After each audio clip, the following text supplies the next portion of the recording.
օրինակ բերեմ, ենթադրենք այ նախկին իշխանությունների ժամանակ, ենթադրանք եղբորը ժամանակ, եթե եկեղեցականներից մեկը փորձեր քաղաքականություն մտներ, 2 ժամ հետո եղբայրս տաներ խրամատ ու այդ խրամատի ամենավտանգավոր տեղում։ Հասկանում եք, կար նաև էս։ Իրենք չէին կարող Ռոբերտ Քոչարյանի իշխանության ժամանակ քաղաքական հայտ ներկայացնեն, քաղաքական տեքստ ասեին։ Այդ մարտի 1-ից հետո ինչու է Հապար Հայրապետը կամ որևէ եկեղեցական որևէ բան չասաց։ Հա գնաց Լևոն Տեր-Պետրոսյանի տուն, էդ էլ հավանաբար Ռոբերտ Քոչարյանի հետ համաձայնեցրած, որ ընդհանուր լեզու գտնի, որ իրավիճակը մեղմի, որտեղ մարդիկ են զոհվել։ Միայն դրա համար։ Ուրիշ ոչ մի բանի։ Այսինքն կապը փոխադարձ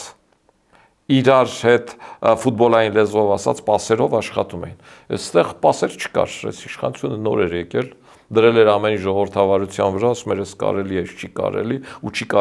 կարելի բոլորի համար, ինչպես իմ նաև ձեր համար, ու այս կարգի առումներով խնդիրները գնացին,